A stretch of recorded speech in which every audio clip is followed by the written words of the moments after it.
Hey, listen up. We got another episode of Wise Kracks, featuring the crack man himself, Bill Krackenberger, and our co-host, John Orlando, straight from Las Vegas. Wise Kracks is your ticket inside the world of sports betting, with tips, picks, special guests, and more. Only on WSN.com. Hey, everybody. Welcome back to another week of Wise Kracks. I'm John Orlando, and as always, Mr. Bill Krackenberger. We have a lot to talk about today, Bill. Yes, there's some stuff going on this week. We like to go back and forth with. We talked about it a little bit off air, but I mean, now we're going to get the real nitty gritty here on air. Yeah. Are you referring to Mike Tyson documentary? Oh yeah, that was. You want to start with that? Sure. Yeah. Yeah. Well, last week's was fantastic. Did we talk about that last week? Not on the show. No. Oh man. And you know, I just watched it because I didn't even know it existed until a few days ago. So I told you to watch part 1 and you did. I did, and I watched part 2 last night. All right, so I only watched the first 40 minutes of part 2. Wow. And I was shocked how revealing it was. I didn't think they were going to. I thought this was supposed to be Mike Tyson today, happy and all the things that are going good in his life. This was very, very in-depth. Yeah. And it was very revealing. Last night, the first 40 minutes that I seen was about the rape charge and going to jail for 3 years. Yep. And, him, how he was back then. And I'm waiting. I guess it's going to happen. I don't spoil it for me. I won't spoil it. Does it go to today, Mike Tyson? Yes, that's all I'll say. Yeah. Okay. Yeah. But the first episode, we didn't even realize. Teddy Atlas. I didn't realize it. I mean, I was with Teddy. It's your buddy. It's your buddy of 30 years, right? How long you known him? I went to dinner with Teddy 4 nights in a row. I never knew. I think to be honest with you, I just don't know if he realized how they were going to portray him. Right. So I just felt that maybe he thought it was going to be a pro Tyson thing, and yep. But he was talking he talked very bluntly and stuff, and he was a little cautious though. He didn't want to make it look so bad he just wanted to tell the truth what happened. And the first hour of last week's was fantastic. So good. It was all about Teddy with training Mike for Customato. Yeah. And you really got to see there that it was Teddy Atlas that did the physical training in the ring. Yeah. Now, granted, Customato, legendary guy, with many world champions. Floyd Patterson comes to mind. I mean, he was just Muhammad Ali was one of his guys too. I mean, he really was a mentor for many people. But he was 72 at the time, I think he was. Right. And Teddy was doing all the work. Yeah. And basically, when it came down about Mike, when Mike had that problem, where I'm going to call it his problem, when he actually made some remarks to Teddy's future sister-in-law, who was, by the way, was 11 years old at the time. Yeah. And Teddy was just an old school guy, and he wasn't going to have that. And he was going to have respect. He wasn't going to have Tyson get away, which he was getting away with more and more and more since he's 12 years old up there at the camp in the Catskills.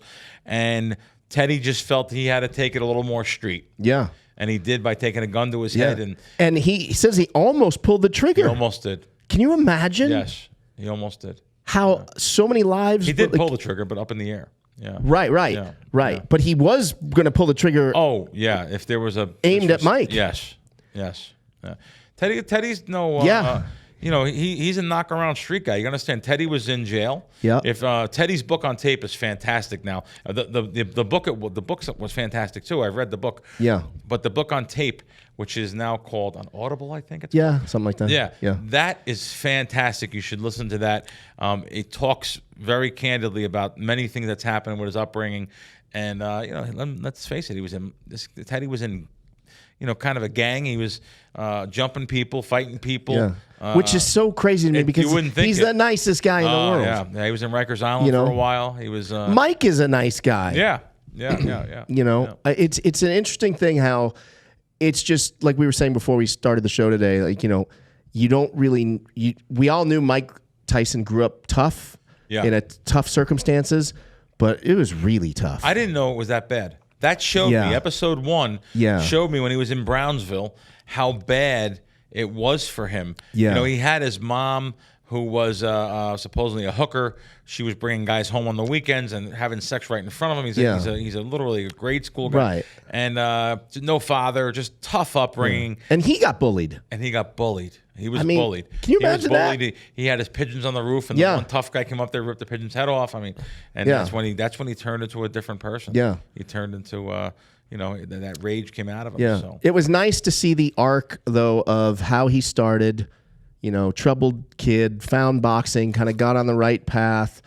Then money and fame kind of took him down the wrong road, and now I think he's a different Mike than he was. How many guys like this? You can use a lot of NBA players. Countless, right? A lot of boxers. We have Michael Morris. Here's a guy that made almost $40 million. And can't pay his rent today. Yeah. Yeah, I'm actually going to be with Michael this weekend. Really? Yeah. Wait, he's coming. I'm flying there. Oh, you're going there. Yeah, okay. I'm flying to the East Coast, and Michael's going to be there. So that's that's cool. Yeah, it should be fun. And other stuff in the headlines. What's going on with the NBA with the fans? Kind of out of control. Yeah, they're out of control. It's crazy. I mean, I grew up a baseball fan. John, would you say that's your favorite? 100%. Right? Yeah. So I grew up a baseball fan. This has been happening in baseball for years to a certain point. It's not going overboard like it is with these guys, but I used to heckle the umpires. Sure. I did. Sure. I remember heckling the umpire Get and Don glasses Mattingly blue. at first base laughing at me. Yeah. But, we heckled the umpires, and there's been streakers running on the fields. Yep. Football games, baseball games, big events, World Cup events. When they have a big audience, of course, the cameras don't show them now. They used to. Used to be a funny thing, but then they got carried away. So that kind of stuff's been going on, but the physical thing I don't like when they're actually physically going after. Throwing beers at players, beers. Popcorn, spitting. One fan was spitting on someone. He spit at a player. That was a Knicks. I think I wrote that down. I think it was a Knicks. I didn't see that, but I heard about that. Can you imagine? I mean, and they do it because they know there's no consequence. Right? They know the players. Other than Ron Artest. Remember that back in the day when Ron Artest went up in the stands? I think there's something going on in society, though. It's literally a deterioration of the fabric of these morals. These kids, I don't know, they didn't grow up like we grew up, maybe. I don't know, like social...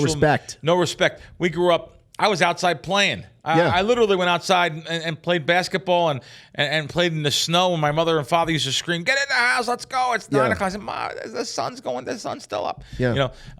Do you remember outside for 10, 12 hours a day on the weekends? Yeah. Do you remember when we were younger? You'd go to a movie with your friends on a Friday night, and you're talking before the movie starts, or right as it's starting, whatever. And then any adult, right in front of you, next to you, behind you, would say, "Shh," kids, shh. Yeah. You'd be like, "Oh, sorry." Of course. Right? This is a great example. You do that now? You do it now, you might get killed. You might get killed. Seriously. It's just the kids today are just out of control. And every generation always says, "Oh, these kids today. Oh, these kids." In the 60s, they say that when, they hate Ashbury and the kids were, psycho and this is unbelievable, these kids. Listen, 2021, after the year we just had, it's all like a pent-up, misplaced rage. These kids sitting home on their computers and their social media, they don't even know how to act socially out. Yeah. So I think it's, like I said, it is a deterioration of the human race. Yeah. It's these kids today, they have no respect for their own families. If they have no respect for their own mother and father and family, what are they going to do in society when they're out publicly? They're going to do exactly that. I mean, I wanted to blame Philly. Philly's the toughest area in the country for sports-wise. This is the place that, of course, as we know, they've thrown snowballs at Santa Claus. So, so they had a jail right in the stadium. Now a lot of the stadiums actually have it. So I wanted to blame Philly because I believe the popcorn incident was in Philly. So you just... now that I see other things, going after the people, going after the players on the court, now you're saying spitting on someone, which I believe was the Knicks, a Knicks player. Yeah. This is just, it's society. It's crazy. It's tough. And it shouldn't be accepted. Absolutely shouldn't be. No matter how I feel about the NBA, this shouldn't happen in any sport. Yeah, we can't have that. Players shouldn't be subjected to have to worry about what's going to happen and you know what? That means they should be prosecuted to the fullest extent of the law. Yeah. Not only that, not only saying the fullest extent, that means the biggest sentences you can have. If you step on that court, you go to jail for a year. Yeah. I mean, yeah, I agree. You know, it has to be that way. Yeah, it has to be. Yeah. It has to be. Okay, there's a big boxing match coming up pretty soon. Yes. Logan Paul. I haven't looked at the current odds now because Logan Paul versus Floyd Mayweather. Some giant movement yesterday. Which way? On the Logan Paul. Really? Yes. I mean, giant. It moved from like 19 to 11 to 1. So there's no chance. Now, do you agree? Wait, you're the king of saying every dog can have its on any given Sunday. Do you say the same thing on this one? How about this? Ready? You can lay 7.5 to 1 now at some spots. It was 19 to 1. 19 to 1 only, 36 hours ago.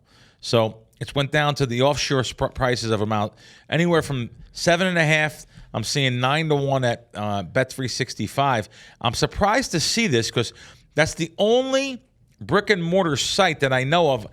I don't even know if this is even a right line because the brick and mortar sites weren't going to book this. The states haven't licensed it to right. By the way, I think no one has said this officially.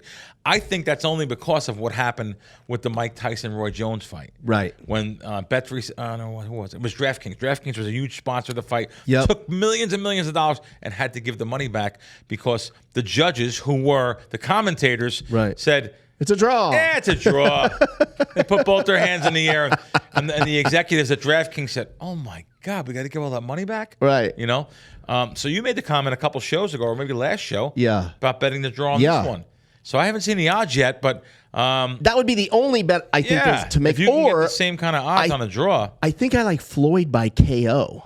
Yeah, Floyd by KO when that comes out may be a good bet, right? Yeah, I can't lay 12 to 1. Floyd's got to put a stamp on this and shut this down. It's one thing to go the distance with Conor McGregor or whatever, 10 rounds with Conor McGregor. Yeah. You can't go deep into this fight with a YouTuber. I mean, you just can't if you're Floyd Mayweather, right? No. There's no way. And I don't think anyone could bet serious money on this fight because of the situation that's happening. Like I said, with the judging on the fight, but only because what I seen in that Tyson-Roy Jones fight. If I didn't see that fight and what happened, I don't know what's going to happen here. They're calling it an exhibition, but yet I watched, what did I watch on show? I watched Showtime Boxing last weekend, and after the boxing came on the preview to this fight on Showtime, and I actually said, wow, that made me want to watch it now. Really? Yeah, I wasn't going to want to watch it. Yeah. So I think I'm going to be in Boston that night, because it's unusual, guys. This is on Sunday night. This is not a Saturday night fight, which you normally expect. Right. But Floyd, I heard him say it. He said, no. I wanted a Sunday fight. I want people home. Sitting around. That's the day of rest. Let them watch us. So this is Sunday night from Hard Rock Stadium in Miami, Florida. Now, is that where the Dolphins play? I think it's where the Dolphins play. I think so. I think it's where the Dolphins play, Hard Rock Stadium. So this is going to be a bigger event than I probably thought, because I only thought it was like a kind of a spectacle. Right. The whole hat thing with the brother. Yep. I think that was not that was set up, because I seen some punches being thrown there. Yeah. But I think that brings a more of a draw to the fight. Sure. And here's what's going to happen in the end. These guys are going to make tens of millions. Floyd's going to make over 100 million. Yeah. So. And you just mentioned the brother. So they just announced that Jake Paul is going to fight UFC former champion Tyron Woodley. Right now, Woodley is out of the UFC. August. He's out of the UFC now. He's still commentator, but he's no longer. Pictures of him. I don't really know. I remember him a little bit, but he was the welterweight looks champ. Like he's in unbelievable shape. He's in unbelievable shape. He's a wrestler, but he's got good boxing. He's got a little bit of a boxing background, and he's got a lot of power in his right hand. Wow. So, I don't know, man. I still don't want to be a hater or sound like a hater, but I just don't know how legit those fights are. Yeah. I don't know. Yeah. Now, is that still on Triller? No, the Triller moved it, right? Yeah. So that fight, too, will be moved. Now, that's it? He's done on that Jake network? is done with that. This is going to be Jake's first Showtime fight, Showtime Boxing. Right. What a great job those executives at Triller did locking him up. Hey. Yeah, someone's going to get Yeah, that fired. was definitely a fail. Yeah. So this is going to be on Showtime, and you're thinking maybe the same kind of thing, that he could be just set up for a string of fights here. I don't know if he signed a multi-fight deal with Showtime, but this may almost be, see, I don't use that word. I don't use that three-letter F word, fix. Yeah. So this may be you're thinking this may be though that word. I do. Yeah, I kind do. of a setup for a couple. I mean, I hate to sound like I sound like a Jake Paul hater across the board, but I think if Woodley loses, yes, it's fixed. There's just no way. No odds yet. I was looking here to the futures here. No odds on that fight yet. So. We'll see what happens. We will see what happens. All right. Well, listen, all of you folks watching and listening, crack has been really hot in baseball. So I would like to remind everyone to download the Crack Wins app. It's available on Apple or Google Play, or you can just go to crackwins.com. I want to say you're 7-1 this past week for baseball. I don't know. I know we won. I know one thing. Yeah. Yesterday's game, we had Tampa Bay yesterday, lost to the Yanks. 2-run walk-off home run in extra innings. Before that game, I think we were just smoking. I don't know how many in a row we won. We won a lot. But I'm not one that does that. I don't talk about short term. I want to know long term. Mm-hmm. I know what I've done since the beginning of the season. I'm definitely winning a ton in baseball. The first 5 inning stuff's been really super strong. It's been so good. And you like that because you're really just betting on the starting pitching basically, and not worrying about the bullpen. Yes, betting on the starting pitching. I like that strategy. Yeah, it's a truer outcome. Like almost like in college basketball, I like to bet some first halves because you get a truer outcome compared to the full game, where you may have some randomness with the bullpens or the guys that come in the game, or just who knows, anything, injuries, or whatever it may be. So. Same thing with the in college basketball. You have fouling, which you can't take into consideration. Especially, I like betting dogs. So in dogs, it hurts me a lot. Yeah. With that. So yeah, things have been going good. We're chugging along here. Golf matchups and WNBA. We're starting college baseball this week. Really? Yes. Friday will be college. But wait till you guys. Wow. Wait till my guys that have crack wins see the baseball lines. It's such a small market sport, but yet these sports books book it. That I'll lay 130 on a baseball game, and I won't be so shocked to see it go to 230. It's crazy. Unlike a baseball game where I'm laying 131 on a game and it goes to 142 or something, or even an NBA game moving 3 points on the totals.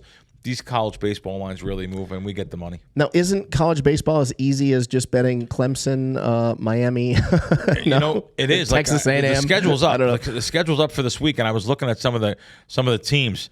I mean, there are so many teams that are just like, I'll give you some of the teams just to give you like the Army, Texas. This is baseball, by the way. Uh-huh. Army, Texas Tech, Nevada, UC Irvine.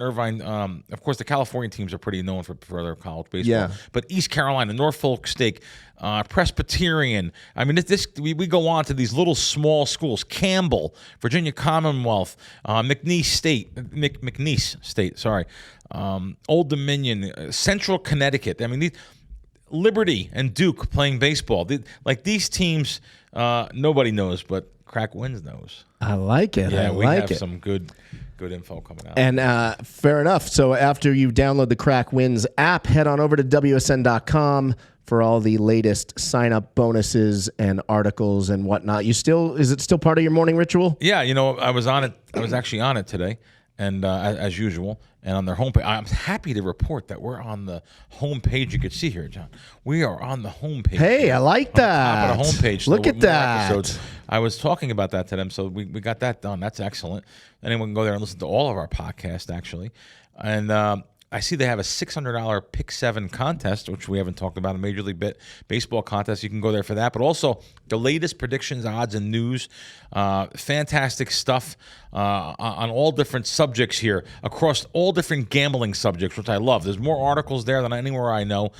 And, of course, when you click on all news, it'll talk about the sports betting world, which is really something I love.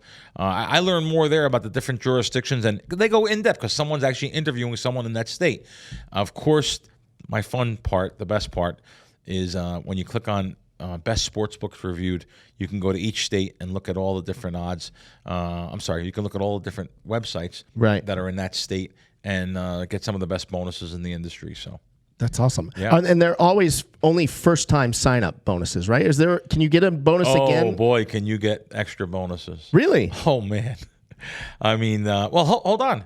Didn't you sign up for a couple sports books? Don't you get emails once in a while from them? Oh, right. They're dangling little carrots. Right. hey, John, come on over here. You know, we know you're a sucker. There's 500 more for you. Right. It is what it is. Right. It is what it is. Yeah. Yeah, but sucker. You like the sucker part. Well, I mean, not with me advising you. You're not going to be a sucker. No. Yeah. But sometimes I go rogue. I can't help it. I know you do. You like betting those 14 parlays, all favorites, laying 3 and 4 to 1. Yeah. So it's funny. People love doing that. That's probably the number one bet amongst squares. They love doing that. Yeah. They say, wow, this is 4 to 1. This is 3 to 1. This is say 8 to 1. Put these together. They're all going to win. Right. And then the 8 to 1 loses. Yeah. And you're like, how can that be? That's 3 and 4 to 1. What happened here?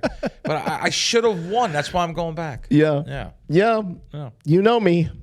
Yeah, pretty good. Human nature. It's pretty good. That's not just you. No, it's not you. No. But, yeah. And the NBA playoffs. You got any predictions or any? WSN has. By the way, are we going into this future stuff? Yeah, go into the future stuff. Yeah, I as far as predictions, listen, because I can make one.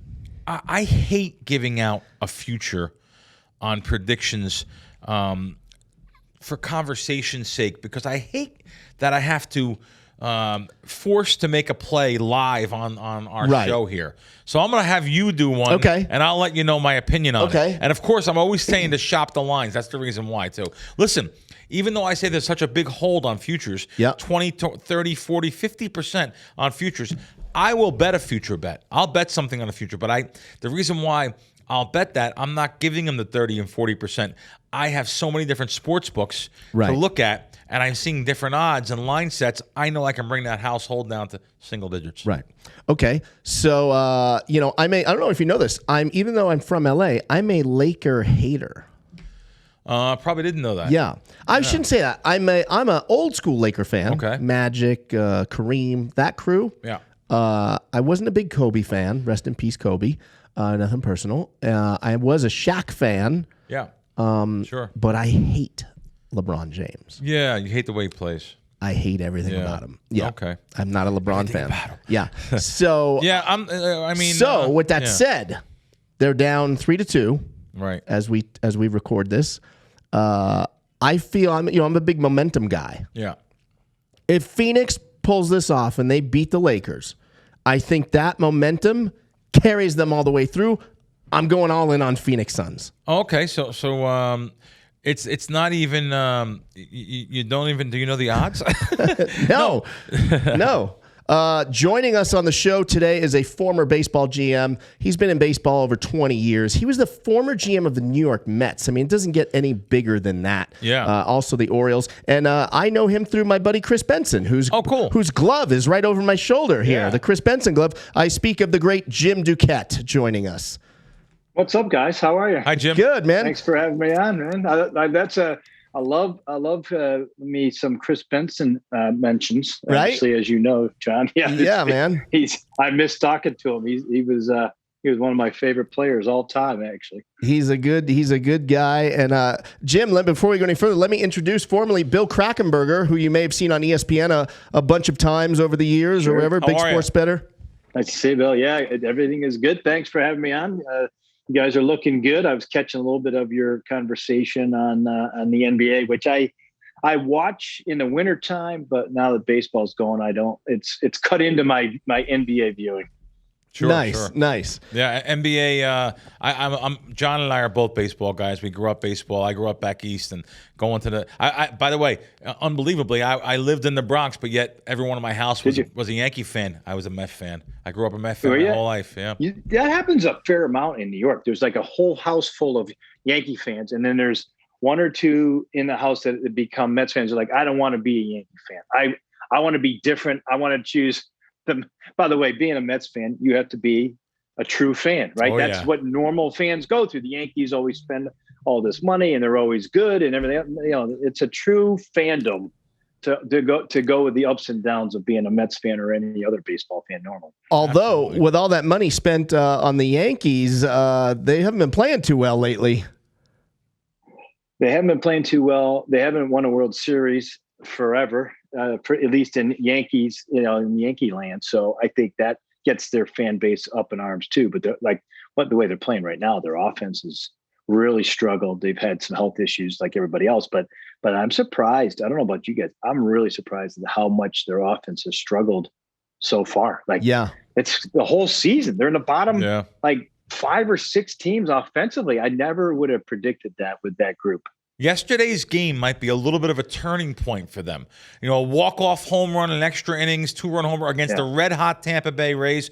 That may be a little bit we're going to see it. What we're going to see tonight. I actually bet Tampa Bay yesterday, by the way. But but I've been betting them the last couple of times. So, so that may be we're going to see now. Now we're going to see what's going to happen now. But I just that walk-off home run in extra innings. Momentum. It could be the momentum changer. They have the talent. I mean, Jim knows that too. They have the talent, of course. They do. But so we're going to see what's going to happen there. Jim, when you have a team that's losing like that on a losing streak and you're in the front office like you've been, is it pressure, or do you just you know you've been around the game long enough, it's part of the game, peaks and valleys? Well, I mean, a big part of it is that, right, peaks and valleys. Then there's an added pressure in New York. So every losing streak takes on a life of its own. Watching as an example, Giancarlo Stanton, right? Stanton was unbelievably hot before he got injured. He goes on the injured list. He comes back. He strikes out like 8 of his first 12 at bats. Right. And he goes 0 for last night. Now the fans are booing him again. And part of this is the high price tag, right? Anyone who gets paid a lot of money, you're gonna hear it if you don't perform.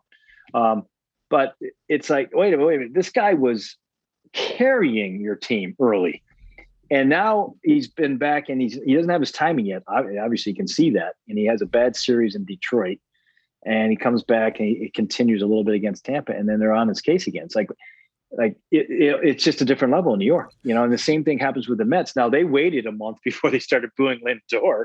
But Lindor was off, as we know, he's been off to a slow start too, and they've been letting him have it too. Now he started to heat up a little bit, but it's just that level of scrutiny in New York. It comes with the territory. You get paid a little bit extra money, but it does. Those 4-game losing streaks feel like 10-game losing streaks other places. I use this example. I went from the Mets to the Orioles, and the Mets. I always felt like when I was GM, I was putting out fires left. The media was calling, "Hey, I heard about this." I'm like, "Oh man, here we go again! Like another fire I got to put out." In the Orioles, when I went to Baltimore and I was running their team with Mike Flanagan, we were trying to create fires. We were trying to create interest in our team. We were trying to get, because it wasn't as hard hitting, there wasn't as much digging. And it was more of a football town. They weren't really talking about us all that much. We're trying to come up with stories. I traded for Chris, when I was with the O's. I traded for him twice. Because you knew that brings a story. His wife at the time was bringing a lot of attention to him and to our team. So, it is different. Like losing streaks in Baltimore, they just lost 14 in a row. That took on its own pressure. But they don't have the same pressures that you have in New York or Boston or Philly or some of those towns. It's just a different animal. Let me ask you this. One of my favorite players is Yasiel Puig, who's obviously not in the big leagues currently. He's playing in Mexico, I believe. Do you see him making it back to the show? Is he going to make it back, or are they afraid to sign him? I think there's some issues with him off the field. There's abuse charges against him that are sitting there that haven't. I don't think he's been. And I don't think charges have been pressed yet, as far as I remember, but they've been sitting there lingering. He had a chance last year. Right, with the Braves. With the Braves, and he tested positive for COVID. And then some of these charges came out after the fact. And so I think the combination, listen, he's one of those personalities that if everything's like a clean slate, you like to have him in the game. Like he's fun to watch. But I think it's going to be hard for him to make a comeback at the moment, just because of the charges against him. I have a question for you, Jim. You mentioned about the high salaries, especially the New York teams, and the fans there. I know. Wow, I've been in the Yankee Stadium so many times. I've been in the old Shea and stuff. They're still let you know. Even now, they'll let you know big time where you are or where they think that you are. So let me ask you, you mentioned those big salaries. There's like over 20 players I read getting $25 million or more in baseball this year. What's your opinion on what has happened in the last, I'll even say 20 years? I remember my grandfather told me, in the front of the New York Daily News, it was a big paper in New York, and it was on the front page when Dave Winfield got 10 years, $20 million. I remember that. My grandfather was like, I love the Yankees. I can't believe that they're giving someone $20 million for 10 years. This was like, everyone was getting $300,000, $400,000 a year. Now they're giving this guy $20 million. Now you look at, I think Trout's getting $37 million for this year. So you look at that compared to years ago. And, what do you think was it? I'll even go back further. I'll go back 50 years ago. I'm friends with a really good reporter. He was a really good reporter. He still is. My buddy, 90-year-old Jerry Eisenberg. I love Jerry. And Jerry tells me stories all the time. We talk every week for at least an hour on the phone. And he was telling me stories about the guys that used to travel. And he went on the subway with a lot of these guys from Jersey to the stadium, and in the wintertime they were working second jobs. These are great ball players, not just these are starters on the Yankees, by the way. I'm just thinking, was it the owners were making all the money back then and now the players are getting what they deserve, or do you think the salaries are out of control? Well, I think first, I think the salaries are out of control. But I mean, if you look at other sports too, the revenues, it's in line with the revenues of other sports. Now, the NFL, they have they all, I think, even though they have salary caps, you guys might know this too, but that's a pretty even split, right, between revenues, like between the owners and the players. Baseball doesn't have that. They don't have a salary cap. And they don't have the even split. And when I was in the front office, now the last time I remember, because we'd be at these GM meetings, they would give us the breakdown, and a lot of times the players' salaries accounted for. It was in the mid 50s in terms of revenues. So like 55, 56% of the total revenues was accounted for in the player salary. That's pretty high. And since that period of time, it's been on a steady decline. It's under 50 now. It's like 46%, but still a huge amount, right? They're cutting out the pieces of, I think it's $8 to $9 billion in the industry itself. Now, a lot of that. So when I first started with the Mets, their major league payroll, I remember this vividly talking to one of our owners, Nelson Doubleday at the time. Our payroll was $21 million. That was in early 90s. It's now 10 times that amount. The Mets it's over 200 million. And that's because I think mostly we've seen a huge rise in the revenues on TV, national, local. Some of the internet stuff, MLB.com was formed right around that time. And they're splitting a pie of like $25 to $30 million each yearly. So like, it's kind of proportionate to what's going on with the revenues in the sport and all these sports. It's where these high salaries are coming from. I don't begrudge the players for having their share.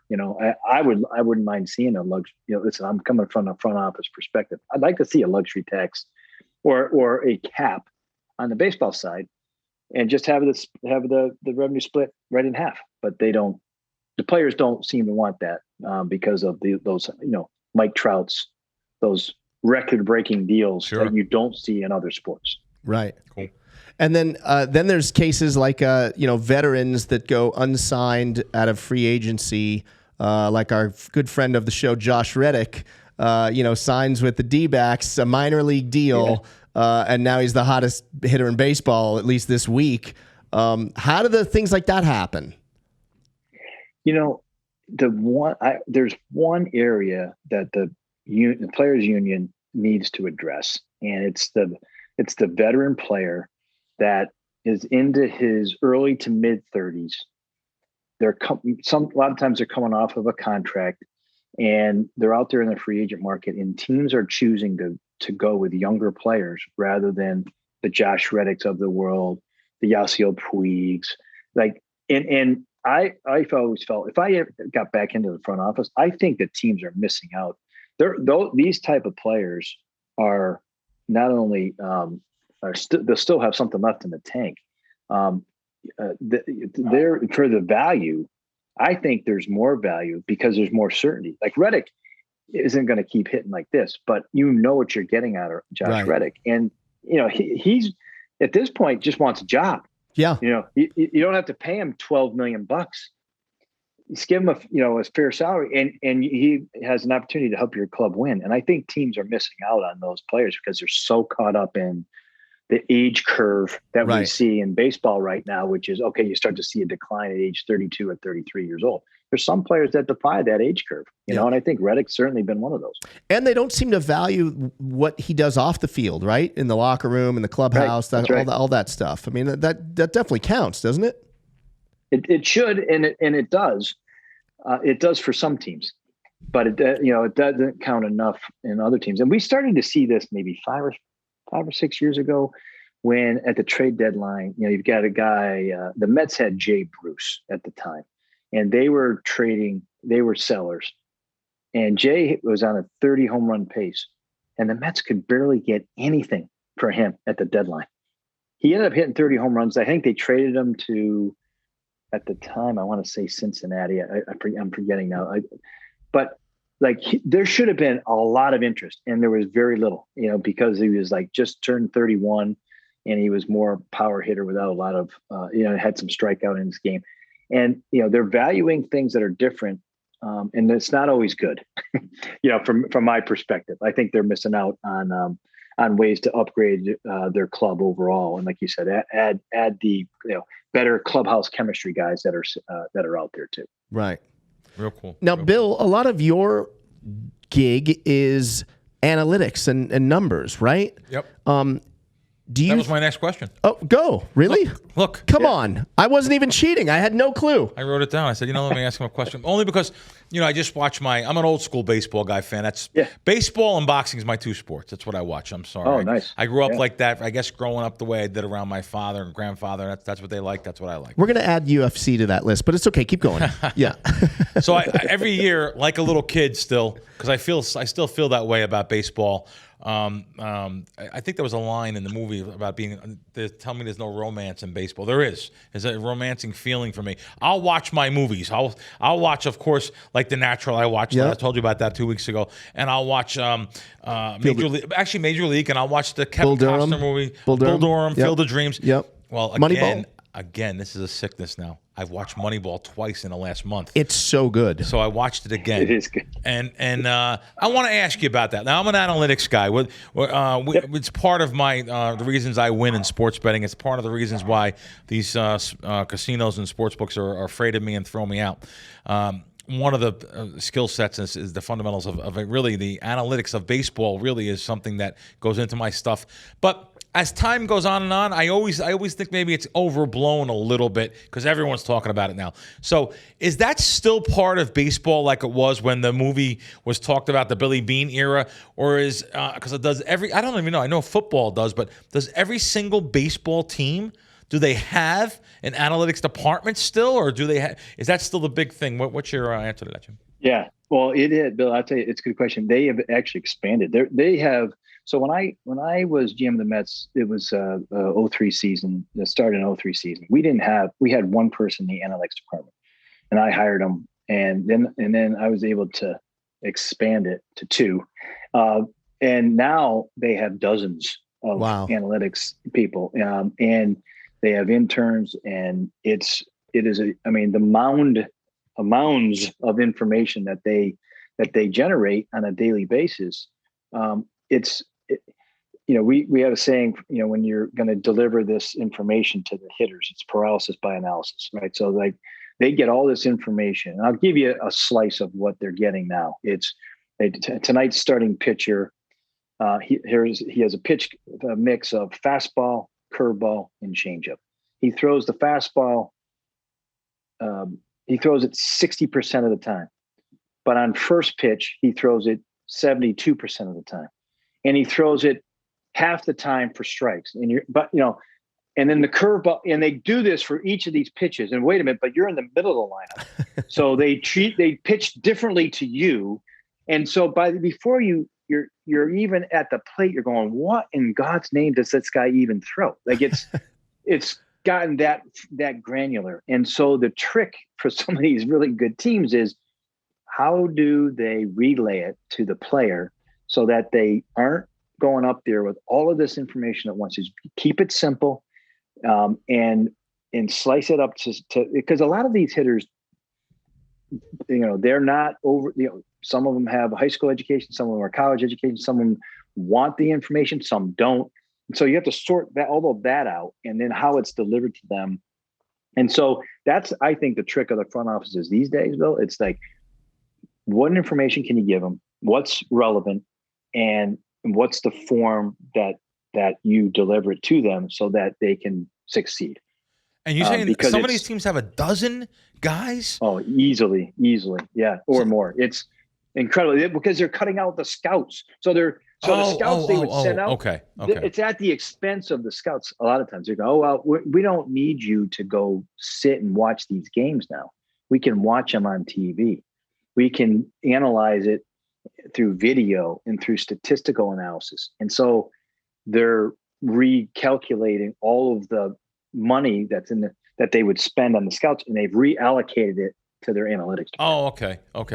I get you. So it's not like the team is investing so much more money than they used to. They're getting rid of some of these scouts, and some of these old school guys must really be upset about that because for sure. Now again, originally part of my question was, maybe it's even overblown a little bit. Maybe you do have to have that human element, that human feel, that like John said with Beckett, right? No, not Beckett. Who's the player we had on? Reddick. Josh Reddick.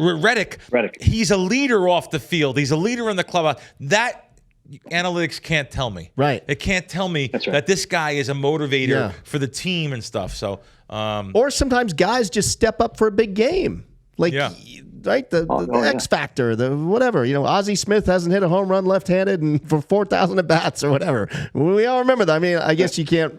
Maybe it's not right to run the team like that, but I like those days. Yeah. So maybe it is kind of overblown. Well, you had to know the player, right? You had to kind of realize that they have a heartbeat, they have a pulse, and you'd be surprised how many teams don't really put much consideration in it. Still, the good teams do, I think, but there's others that don't put as much of an emphasis on it. And you know what? When the team goes south and don't play well, that's when you find out if you have good makeup teams, right? Everyone can be happy and run and play well when you're winning and you're optimistic and everything else. But when you come to the ballpark and you've lost 8 in a row and you're struggling yourself, but you better have good makeup and a good clubhouse chemistries to get through that period of time. And not everybody kind of builds their team that way. Awesome. Do you have front office aspirations still? Only in the right situation. I love what I'm doing now. I'm on the broadcasting side. Less stress, right? My radio show, it's way less stress. Like I sleep great at night. I don't have to answer to an owner. Right. He's calling me up in the middle of the night going, "Hey, boy, we were terrible tonight. What's going on? Why can't you fix this? Do you need to fire the manager? Do you need all that's getting calls on Christmas morning? Hey, what's going on? Well, what do you mean what's going on? It's Christmas. So we're not doing anything today.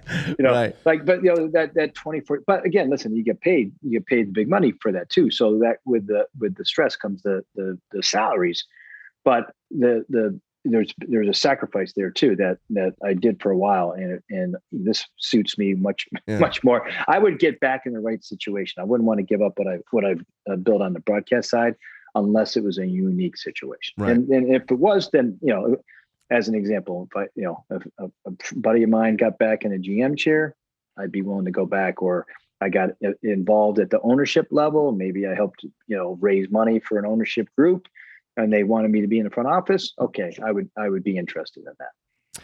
Well, Jim, before we let you go, and thank you so much for doing this today, before we let you go, I'm going to put you on the spot with 2 last questions, okay? I'm going to put you on the spot here. Got it.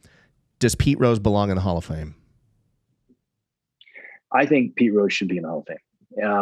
I'm one of those guys that, I mean, listen, I'm very, very familiar with what happened, and certainly the investigation, some of the things that he said, but the Hall of Fame is a museum, right? And you can do both. You can allow him to be in the Hall of Fame. And by the way, if he was off the restricted list, then we could actually have the writers vote on it. And I don't think anyone would sit there and say his baseball abilities were good enough to get him into the Hall of Fame. The question would be, because they have this character clause, would they vote him in? And the second part of that answer is, well, baseball has now embraced the gambling aspect. So there seems to be, and I listen, I used to read the rule that Pete Rose violated. Right? We had to, as the front office guys, you had to read it to the players to make sure they were aware. There's no gambling.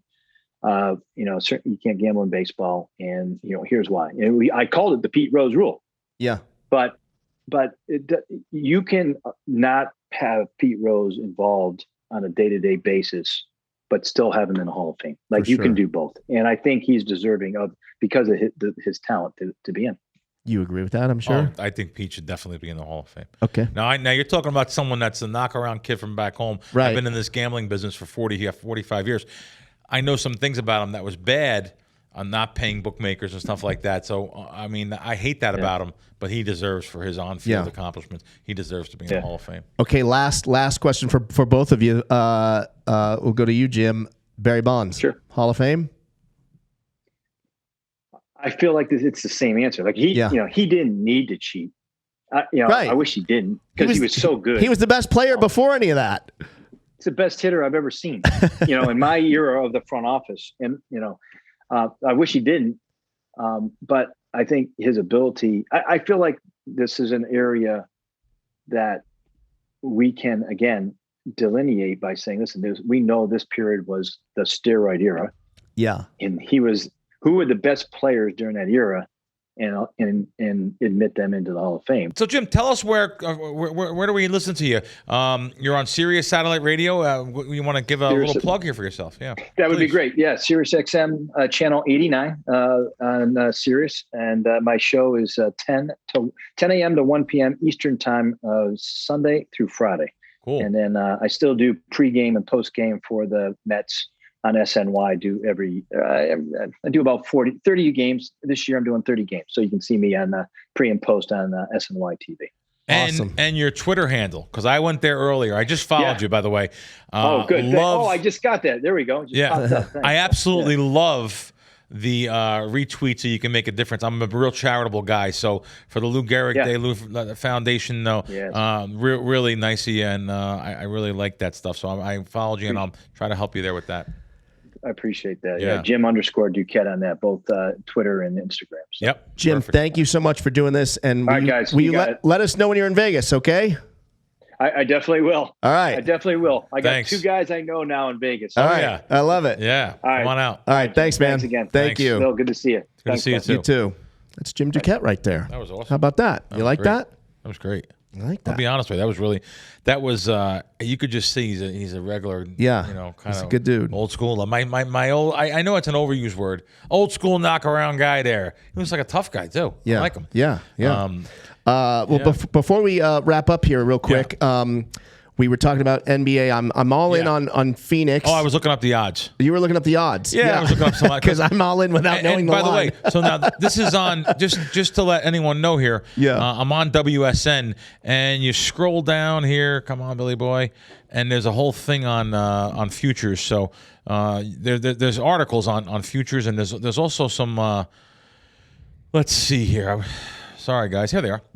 NBA championship winner odds. You just click on more futures. There's also the rookie positions predictions. I'm sorry, but here's all the odds I have here. This is probably because of the Lakers got blown out last night. You might find some better odds than this plus 4.5. Completely blown out. Yeah. Was that the worst blowout in postseason history? I don't like the Lakers either, though. I like that about you, Crack. No, I don't like the Lakers. I don't like. I'm all about who's good examples for the youth and the kids today growing up. Yeah. And I don't think, like you said, I don't think LeBron's one of them. The Nets, listen, they're going to be the favorite. It says plus 190 here. You might get 2-1. They're the best team. The Bucks may have some value. And the Suns, you're saying. Tell me. Talk to me right now. Talk to me. 25-1 or something. I'm in. The momentum. They beat LeBron. Yeah. They beat the former champ. It propels you to greatness. The Nets are so tough, but I can't recommend anyone taking the 2-1. I may have to, if I was to have to go to bet one of these now, right? I'm going to use all my sites. I'm going to search, and I'm looking for something like maybe a medium, like 5-6-1 on Jazz or Bucks or something. Okay. I'm going to, but anyway, yes, and also. Before we get off here, they also have Rookie of the Year predictions here on the site. And listen, LaMelo. That one's ball, right? Yeah, ball. I mean, well, ball in the bag. yeah, LaMelo Ball is you have to lay like 20-1, which I'm never doing. I'm never laying the 20. You don't know what could happen here. But there's some other guys like Edwards is 7 or 8-1. Anthony Edwards. So there is, like I said, click on this and it's interesting. This article is actually very interesting about this, and there's different links on to different other sites that talk about this even more. Twitter feeds.